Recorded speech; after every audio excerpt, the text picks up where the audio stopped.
நண்பர்களுக்கு வணக்கம். ஜூலை மாதத்தின் பொதுவான ராசி பலன்கள் பற்றி நாம் முதல்ல பார்க்குறோம். ஜூலை மாதம் அற்புதமான மாதம். ஜூலை மாதம் கொண்டாட்டமான மாதம். மாற்றங்களும் ஏற்றங்களும் நிறைந்த மாதம். 12 ராசிக்காரர்களுக்குமே இது நல்ல மாதமாக இருந்தாலும் ஜூலை மாதம் வந்தால் ஜோடி சேரும் மனசு என்று சில ராசிக்காரர்கள் மட்டுமே பாடப்போகின்றார்கள். சில ராசிக்காரர்களுக்கு வருமானம் கொட்ட போகின்றது. சில ராசிக்காரர்கள் மறந்தும் கூட இந்த மாதத்தில் கடன் வாங்கிவிடக்கூடாது. ஏனென்றால் கிரகங்களின் கூட்டணி அப்படி இருக்கின்றது. இந்த மாதத்தை பொறுத்தவரை சூரியன் முதல் 16 நாட்கள் மிதுனத்திலும் 17ஆம் தேதி முதல் கடகராசியிலும் சஞ்சரிக்கின்றார். கூட்டணி பொறுத்தவரை பாதி நாட்கள் ராகு சுக்கிரனுடனும் மிதுனத்தில் இணையும் கூட்டணி மாத பிற்பகுதியில் கடகத்தில் சூரியன், செவ்வாய், சுக்கிரன், புதன் என மாறுவதால் 12 ராசிக்காரர்களுக்குமே நன்மையும் தீமையும் கலந்தாகவே இருக்கும். கடகத்தில் செவ்வாய் நீசமடைந்து புதனுடன் இணைந்துள்ளார். விருச்சிகத்தில் குரு, தனுசு ராசியில் கேது, சனி என இந்த மாதத்தில் கிரகங்களின் சஞ்சாரம் அமைந்துள்ளது. இந்த மாதம் கிரகங்களின் சஞ்சாரத்தை பொறுத்து மேஷம் முதல் மீனம் வரை உள்ள 12 ராசிக்காரர்களுக்கும் கல்வி, வேலைவாய்ப்பு, திருமணம், பண வருமானம் எப்படி இருக்குன்னு நம்ம பார்க்கலாம். வாங்க வீடியோவுக்குள்ளே போகலாம்.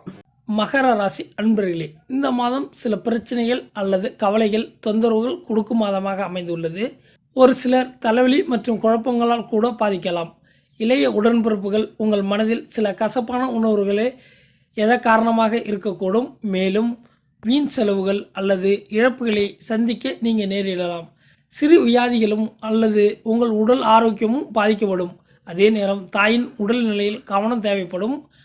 நிலங்கள் அல்லது வாகனங்கள் சம்பந்தப்பட்ட வழக்குகளும் அமைய வாய்ப்பு உள்ளது.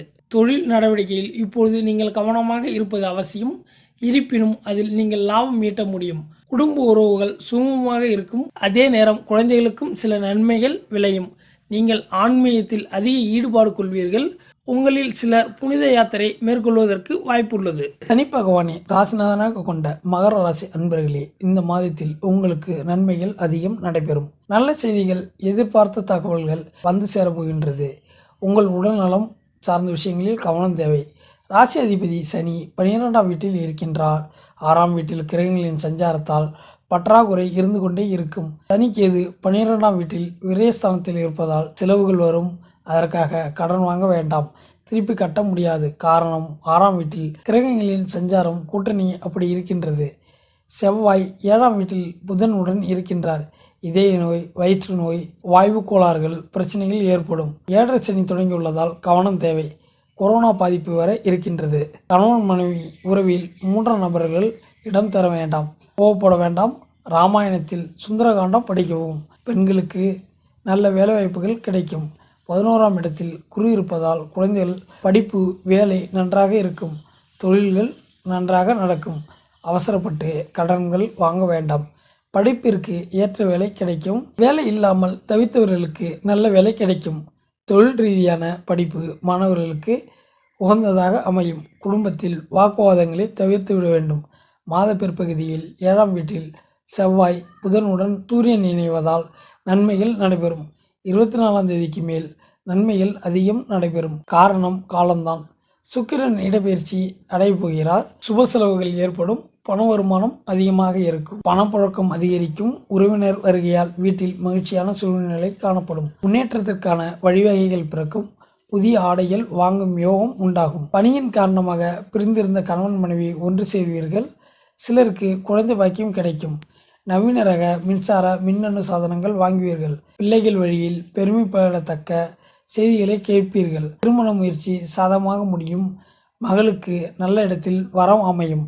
ஆனால் குடும்பத்தில் அவ்வப்பொழுது சிறு சங்கடங்கள் ஏற்படக்கூடும். உறவினர்களால் குடும்பத்தில் பிரச்சனைகள் ஏற்படக்கூடும் என்பதால் உறவினர்களிடம் பேசும்போது பொறுமையை கடைபிடிக்க வேண்டும். குடும்ப விஷயங்களில் அவர்களின் தலையீட்டை அனுமதிக்கக்கூடாது. வாகனத்தில் செல்லும்போது கவனமாக செல்வது அவசியம். தந்தையுடன் ஏற்பட்டிருந்த கருத்து வேறுபாடுகள் நீங்கி உறவு சுகமாக முடியும். அரசாங்க வகையில் காரிய அனுகூலங்கள் உண்டாகும். சகோதர வகையில் சில சங்கடங்கள் ஏற்படக்கூடும். அக்கம்பக்கத்தில் இருப்பவர்கள் உங்கள் தேவையறிந்து உதவி செய்வார்கள். பள்ளி, கல்லூரி கால நண்பர்களை சந்தித்து மகிழும் வாய்ப்புகள் சிலருக்கு கிடைக்கும். அலுவலகத்தில் வேலை சுமை அதிகரிக்கும். அலுவலகத்தில் உயர் அதிகாரிகளிடம் பேசும்போது பொறுமையை கடைபிடிக்க வேண்டும். இல்லையெனில் வீண் வாக்குவாதங்களில் ஈடுபடக்கூடாது. தொழில் மற்றும் வியாபாரத்தில் லாபம் எதிர்பார்த்ததை விடவும் குறைவாக கிடைக்கும். மறைமுக எதிரிகளால் பிரச்சனைகள் ஏற்படக்கூடும். வியாபாரத்தில் புதிய முயற்சிகள் எதுவும் இந்த மாதம் துவங்க வேண்டாம். பெண்களுக்கு மகிழ்ச்சி தரும் மாதமாகவே இந்த மாதம் இருக்கும். குடும்ப உறுப்பினர்கள் உங்கள் ஆலோசனைகளுக்கு மதிப்பு தருவார்கள். சாதகமான நாட்கள் ஜூலை 2, 3, 4, 5, 10, 11, 12, 13, 14 மற்றும் 16, 17, 20, 21, 25 மற்றும் 30. சந்திராஷ்டமமான நாட்கள் ஜூலை 26, 27. அதிர்ஷ்ட எண்கள் 2, 3, 7. வழிபட வேண்டிய தெய்வம் தட்சிணாமூர்த்தி விநாயகர். பரிகாரம்: விநாயகருக்கு வெள்ளிக்கிழமைகளில் தேங்காய் எண்ணெயில் தீபம் ஏற்றி வழிபடுவது நல்லது. மேலும் வியாழக்கிழமைகளில் தட்சிணாமூர்த்தியை வழிபடுவதும் நன்மையை தரும். மேலும் இந்த வீடியோ உங்களுக்கு பிடித்திருந்தால் நண்பர்களுக்கு ஷேர் செய்யுங்கள், லைக் பண்ணுங்கள், கமெண்ட் பண்ணுங்கள், மறக்காமல் சப்ஸ்கிரைப் பண்ணுங்கள். மீண்டும் அடுத்த வீடியோவில் சந்திக்கலாம். நன்றி, வணக்கம்.